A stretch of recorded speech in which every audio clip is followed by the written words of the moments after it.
에베소서 2장 20절부터 22절 사이에 있는 말씀, 너희는 사도들과 선지자들의 터 위에 세우심을 입은 자라. 그리스도 예수께서 친히 모퉁이 돌이 되셨느니라. 그의 안에서 건물마다 서로 연결하여 주 안에서 성전이 되어가고 너희도 성령 안에서 하나님으로 그하실 처소가 되기 위하여 예수 안에서 함께 지어져 가느니라. 뭐가 되기 위해서 지어져 간다고요? 성전. 하나님이 그하실 처소가 되기 위하여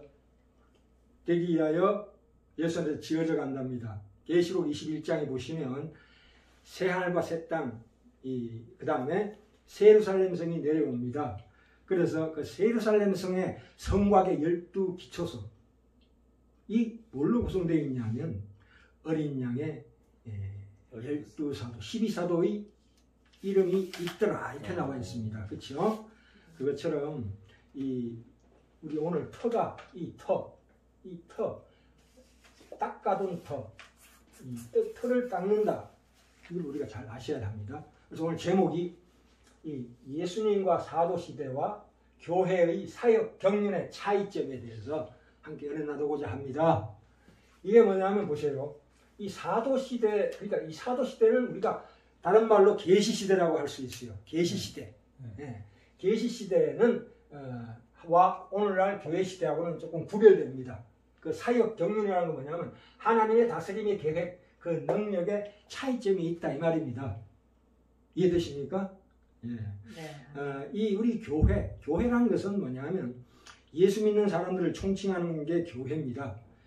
이 교회의 기원에 있어서 이 특별한 사람들이 있습니다. 그것은 누구냐? 사도와 선지자들입니다. 히브리서 11장에 선지자들이 이렇게 열거되어 있죠. 그걸 통해서 믿음을 설명하고 있으면서 어떻게 말씀드리냐 하면 이 사도와 선지자들은 더 이상 계속되지 않는다, 이 말입니다. 이 터가 한번 닦여지면 어떻게 됩니까? 더 이상 터를 닦는 일이 없죠. 그렇지 않습니까? 그 당시에 그 사도와 선지자들은 말하자면 예수님께서도 그 당시에는 이 신약 성경이 없었어요. 신약 성경이 있기 이전에 그 복음서들과 이 서신서들이 기록되기 이전에 교회의 성도들에게 가르치고 선포하고 지도했던 자들입니다. 사도와 선지자들이. 그렇죠? 안 그렇습니까? 그 당시에는 신약 성경이 없이, 오늘 우리가 보는 이 신약 성경이 없이 그리스도인들과 교회 지체들이 20여 년간 그 존속해 있었다는 것을 우리가 기억해야 합니다. 그죠? 그런데 이 신약 성경이 이 문서로 있게 됐을 때부터 더 이상 그 사도들과 선지자들의 그 터가 더 이상 필요치 않게 되었다, 이 말입니다. 왜냐하면 사도들과 선지자들의 전거와 가르침을 신약 성경 속에 가지고 있다, 이 말입니다. 그렇죠? 따라서 우리는 이 터 이외에 다른 터를 닦을 필요가 없다, 이겁니다. 그러니까 무슨 얘기냐면 지금 시대는, 지금 교회 시대는 사도와 선지자들이 더 이상 필수적이지 않다, 이 말입니다. 히브리서 2장 3절부터 4절에 우리가 이같이 큰 구원을 등한히 여기면 어찌 피하리요. 이 구원은 처음에 주로 말씀하신 바요 들은 자들이 우리에게 확정하신 바니. 누가? 사도와 선지자들이 확정했대요. 하나님도 표적들과 기사들과 여러 가지 능력과 및 자기 뜻을 따라 성령에 나눠주신 것으로서 저희와 함께 증거하셨느니라. 이렇게 나옵니다. 그죠? 이 교회란 것은 연합의 상징입니다.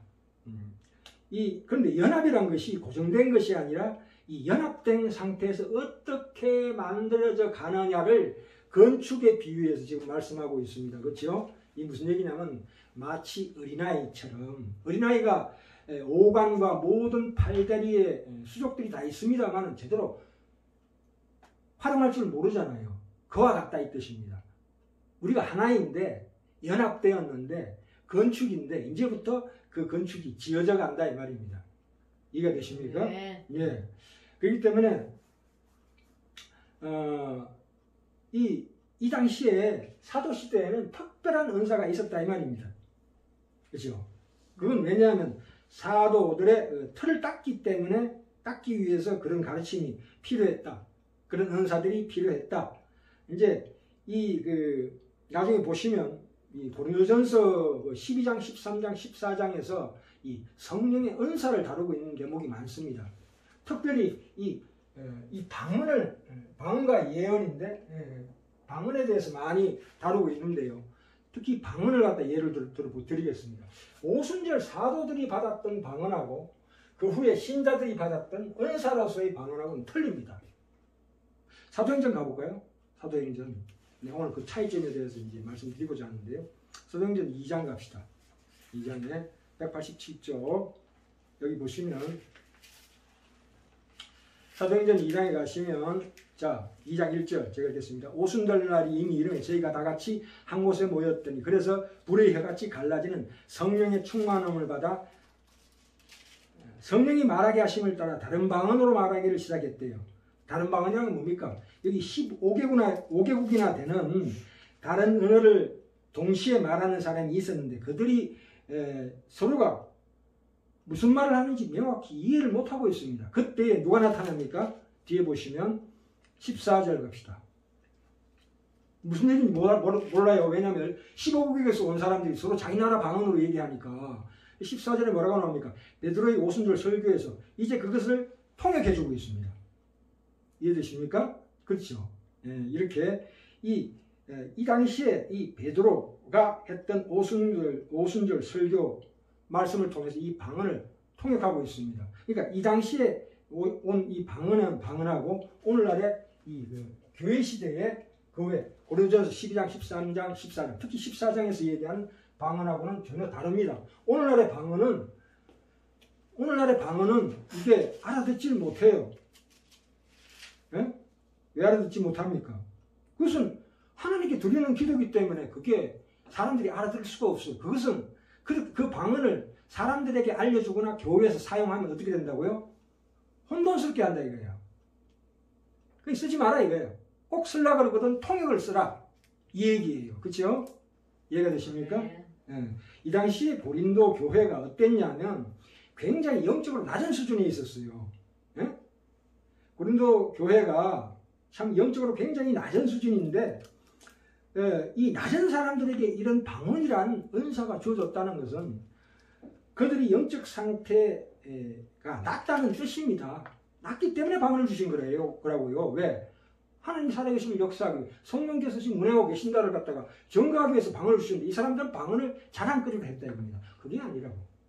영적 수준이 낮을수록 이런 은사들이 성령 은사들이 많아요. 영적인 수준이 높으면은 반대로 은사가 이런 은사들이 적어져요. 그걸 우리가 이해하셔야 합니다. 안 그렇습니까? 그 완벽한 방언은 언제 있었습니까? 이 사도 시대에 있었다고. 아까 사도행전에서 우리가 확인하셨죠, 그죠? 네. 다시 반복되지 않는다 이거예요. 이 영적 상태에 걸맞지 않은 이런 놀라운 은사를 소유하는 사람들이 많습니다 지금. 그 사람들을 위대하게 보면 안 돼요. 그것은 그 사람을 깨우치기 위해서 주신 건데, 그렇잖아요. 그걸 교회에서 사용할 때 어떻게 하라고요? 통역시켜라. 통역 안 시킬 방언은 쓰지도 마라 이거예요. 혼자서 해라 이거예요. 그 얘기예요. 그렇기 때문에 이 사도들과 선지자들의 터가 굉장히 중요합니다. 이 교회 시대라는 것은, 이 사도 시대라는 것은 이 표준적인 이적과 계시가 있어요. 표준적인 이적과 계시인데 이것이 다시 반복되지 않는다 이거예요. 한 번 그러니까 그 당시에는 예수님과 사도들이 병을 낫게 할 때는 그 병자는 완벽하게 치유가 됩니다. 재발이 없어요. 근데 이 교회 시대에는 치유 역사가 나타난다 할지라도 재발되는 경우가 많고 또 기도에서 낫는 경우가 있지만 기도에서 낫지 않는 경우가 있다고요. 그걸 우리가 이해해야 됩니다. 그죠? 이런 이 사도들, 그러니까 베드로와 바울이 소유한 기적의 은사는 더 이상 반복되지 않습니다. 우리가 아셔야 합니다. 그죠? 모든 은사가 그래요. 성령의 은사, 예언의 은사도 그렇고. 예언의 은사가 따로 있습니까? 바로 이 말씀이 예언의 은사예요. 그죠? 이 예언의 말씀이 말씀이다 이 말입니다. 그리고 우리가 이해를 하셔야 합니다. 자, 오늘 본문으로 가봅시다. 본문 말씀. 이 건물에다가 비유하고 있습니다.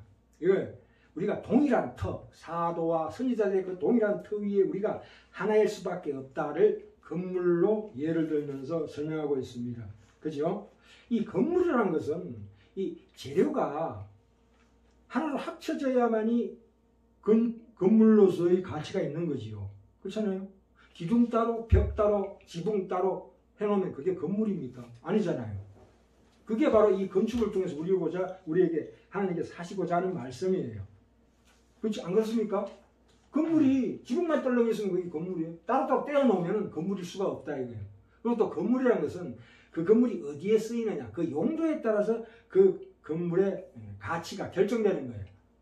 화장실을 짓는다 합시다. 계집을 짓는다 하는 거하고 하나님이 거하실 처소가 되기 위해 짓는 집하고는 차원이 다르죠. 안 그렇습니까? 그렇기 때문에 우리가 그 위에 사도들과 선지자들이 터 위에 세우심을 입은 자다. 우리가 어떤 목적을 가지고 우리가 만들어가냐 이걸 보셔야 합니다. 그죠? 옛날에는 이 건축 양식이 옛날식 건축은 돌을 갖다 이 재단된 벽돌을 쌓는 것이 아니고 자연석을 쌓는 거라고요. 자연석을.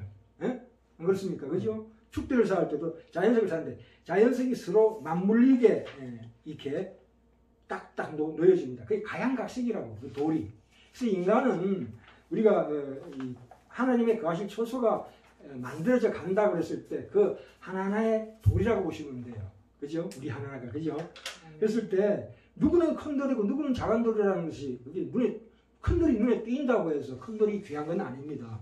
왜요? 큰 돌이 중요한 만큼 작은 돌도 중요해요. 안 그렇습니까? 우리가 이해됩니다. 그죠?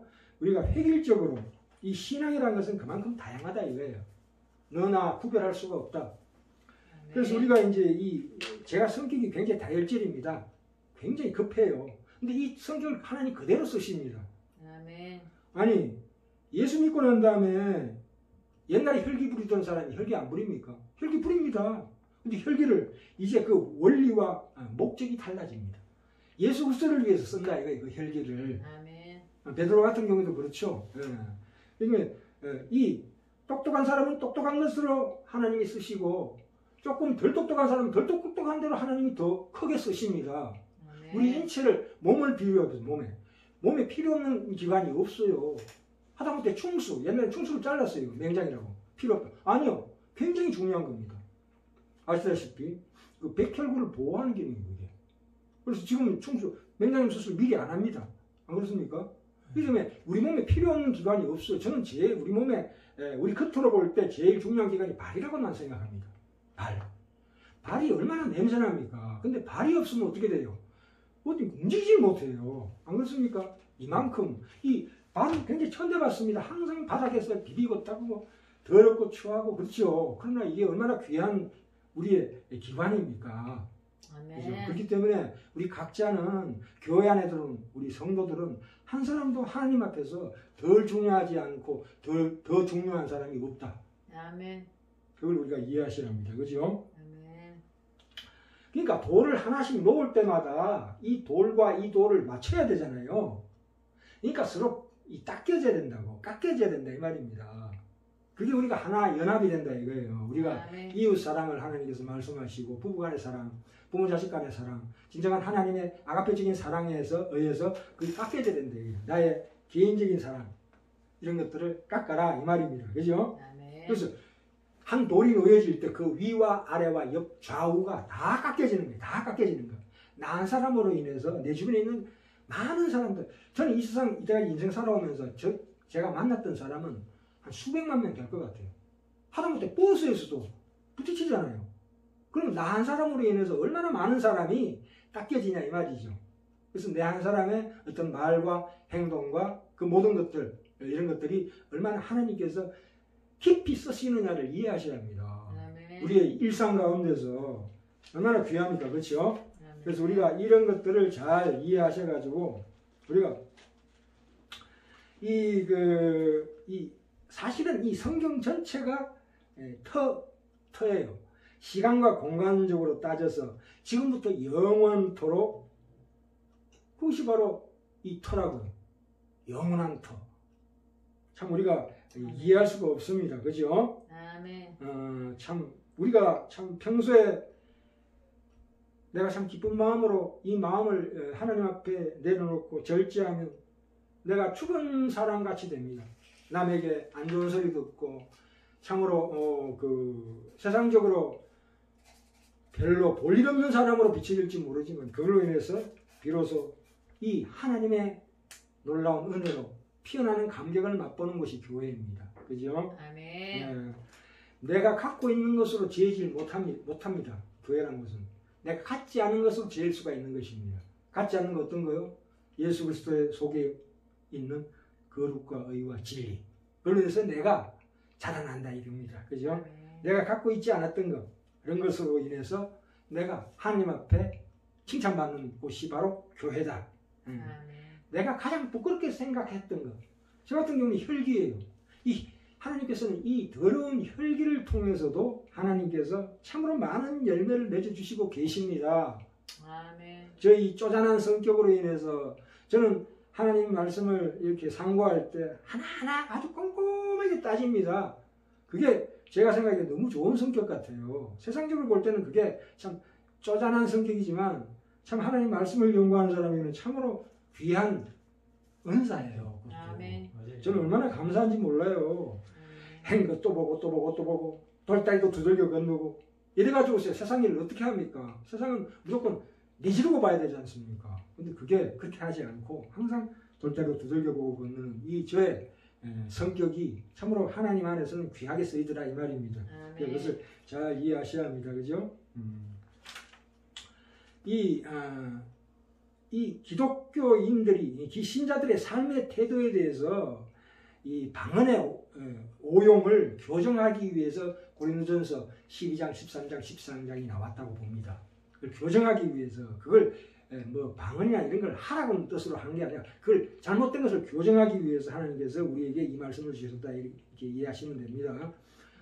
성령 교수 주시는 은사는 우리가 충분히 우리가 받아야 하지만 그것이 오용되어서는 안 된다 이 말입니다. 그죠? 방언과 예언을 비롯한 여러 은사들의 활용법에 대해서 말한 것이 아닙니다.